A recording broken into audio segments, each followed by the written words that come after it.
Sounds Wow. DIY kaleidoscope.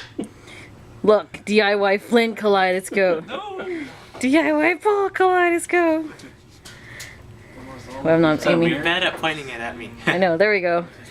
Is that the mirror that failed? 3 mirrors. We cut a bunch of mirrors up week before last. And then I did Whoa. a skillful job of taping them together just to see if it would work. That's awesome. Alright, Pete, what are you doing? This is the little control panel from an exercise bike, and it was defunct. Defunct. Didn't work. Oh, yeah, okay. I thought you was like, ooh, miracle. So what happened was someone dumped something on it, and it actually ate through the exposed copper on the other side and made some opens. Was that revenge on your part? You know, dump a can of soda on it? Oh, Punk! this is before I got it. Oh, okay. Sure. Likely excuse. Yeah, I actually like that exercise bike. It's that recumbent. Yeah? So went through and just scraped off some new places and soldered some wires across where the copper was broken, and so far it seems to be alive. Awesome. And we're going 126 miles per hour. Yes! Good job. Very cool. Good job. Well, that's good, just standing there doing 126. And this is Miss Annie. Hello. Hello. You are building a computer, I am attempting to build a computer. I've Which not is done this awesome. before. which is all. She's just diving into it. I love it. Well, I put it all together once and then it didn't work. Right, because the power supply Right, was the power borked. supply just was like, I'm not gonna work. It's too bad. So is this like a gaming computer, or is it like a... Sort of. It's it's for my family in general, and my mom is basically getting it because the old one is really old, and my brother wants to play, you know, Team Fortress 2 and all of that. Yep. Let me switch. That's gonna be a pretty good computer. Yeah, I think it's gonna be alright. It doesn't have, it's only got integrated graphics right now, and there's no optical drive. Oh, But, it's not. The not too big CD a drive deal. on my laptop has been dead for 2 years, and I haven't really missed it. Yeah. No. It's gone the way of the dodo. They have Steam now. That's all good. That's all Yep. we need. Hi, Mike. This goes What are you through up this to? hole. Well, you see that? That's not supposed to happen. Oh. Alright, I'm gonna... Should I wait until it's Yes. supposed to happen before I... There, you can Okay. finish it. Alright, dudes. What are you guys up to? Trying to get the SD card or SD drive running Trying to get the over SATA. it's like mounting in from the SD card rather than from solid state. So we're just trying to figure out how to switch it back from the SD card to solid state, so we don't have to worry about that stupid SD card anymore. We'll be able to put other things on the SD card in the boot system. Not necessarily. You're gonna have to get the boot either way, but So in theory, it'll run faster. once we run over the bus for the SATA, it should be what 10 or 100 times faster At least. than the Wow. SD card, because the SD card's running over the USB bus. So it's limited to the speed of the USB. Where'd you get all these power supplies from? Well, there's a lot of unhappy people that are wondering where their power supplies went. I was told that they accumulated over the years. Okay. Told by whom? My dad. Oh, okay. Alright. Alright. Thanks, guys. He says if you need more. Look at IBM guys having 300,000 power supplies in their file. I know. Because Awesome. those are Lenovo's too. Yep. Yeah. Hey. And so there was all this cockamamie stuff that was put into the thing with the launch escape tower. By the way, this thing was so big and had so much fuel in it. If it blew up on the pad, it was the same force as a small atomic bomb.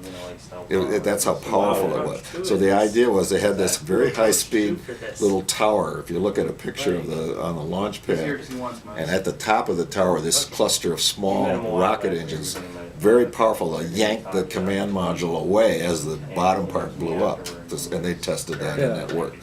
And so, and then a whole lot of other bags of tricks. But the main thing was that get them back alive. So we successfully sent 27 people to the moon. 12 of them actually walked on the moon. And none of those that left to go ever died. We got them all back alive, including the famous Apollo 13 one where there was an explosion on the way to the moon, so they had to abort the landing. What they did is they just kept on going, whipped back around and came back. Was Did you ever that see the dramatic? movie Was Apollo? it as Did you ever dramatic see as the the movie? movie? Did you ever see the movie? Yeah, was it as dramatic as the movie? It was what? Was it as dramatic? Yeah, right. And the movie was extremely accurate. As a matter of fact, Ron Howard, who made the movie, was such a nut for precision of the thing. You know what he did? He had he built the set of the spaceship inside of the Vomit Comet, where you get about 20 seconds of weightlessness, and all the actors were actually weightless floating around. So you get 20 seconds of footage, fly them again, get another 20, and he splices it all together, and you get the movie. Amazing. You don't get And the reason they call it the dedicated Vomit Comet is that it takes a while to get used to, because most people on their first experience, they, barf bags. So, yeah. Does that happen to real astronauts too that go up to space the first time, or are they trained already?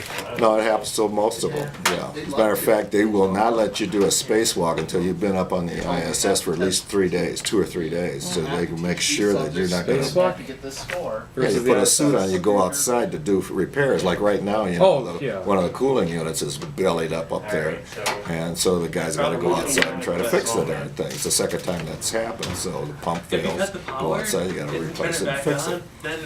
And if you're in a suit and you go, that's acidic stuff. You're going to get blinded. You aspirate it down in your lungs. You eat up your lungs.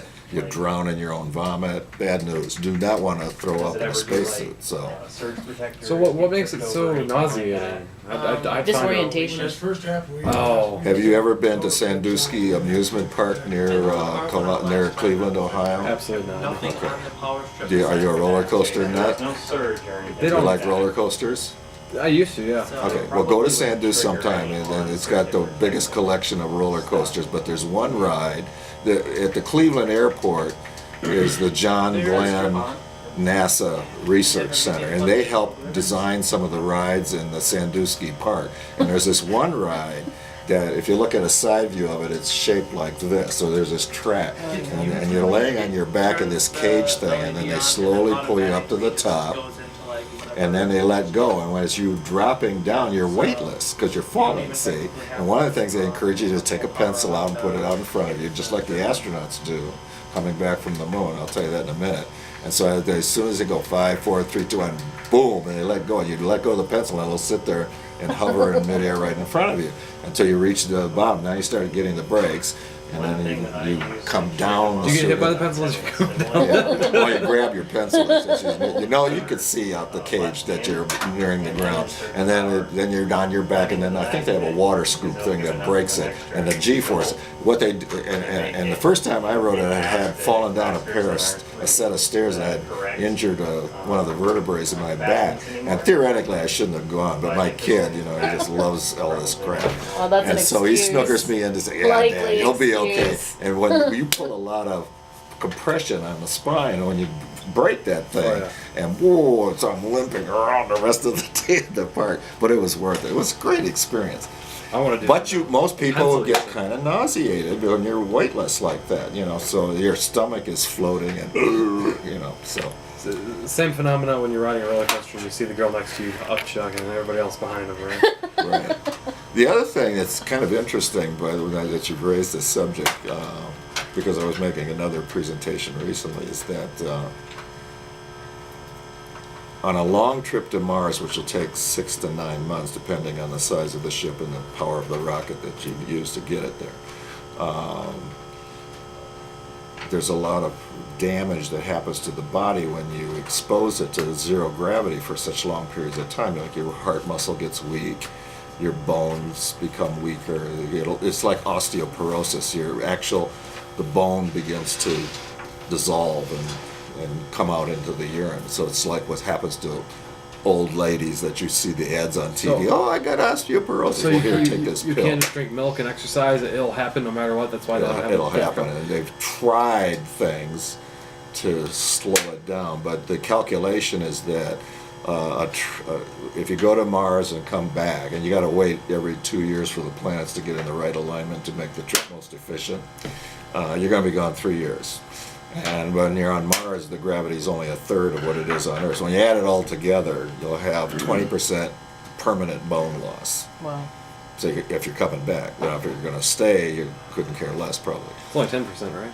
So the thought was, well, let's do like, did you ever see the movie 2001, the Stanley Kubrick I love classic, that one, yeah. A Space Odyssey?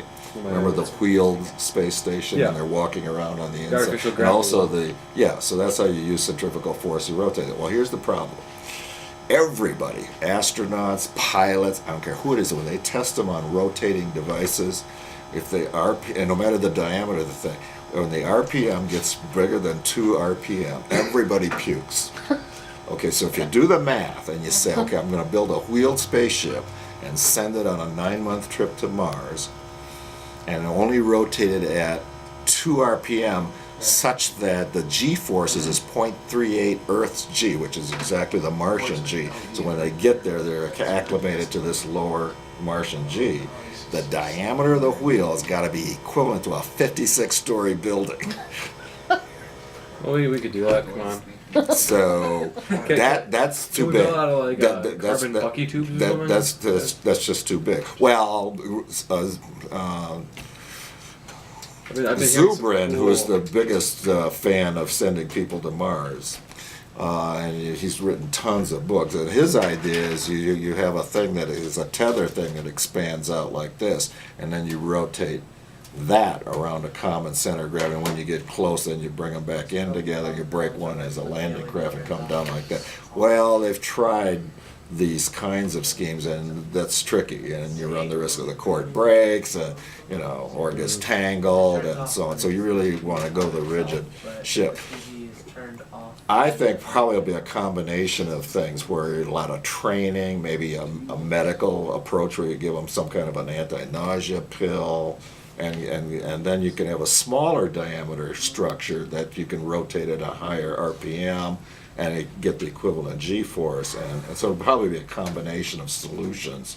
But when I give the presentation, I have this rack of about a dozen or so showstoppers, which really are challenges for the next generation of space explorers. And these are the things you're going to have to address, and that is Mars doesn't have a magnetic field anymore, like the Earth does, and all the ramifications of that. You got the horrendous dust that's all over the place. It's very, if you look at it under a microscope, it's very sharp, just like the lunar dust. So it jams up the rotary joints on a spacesuit.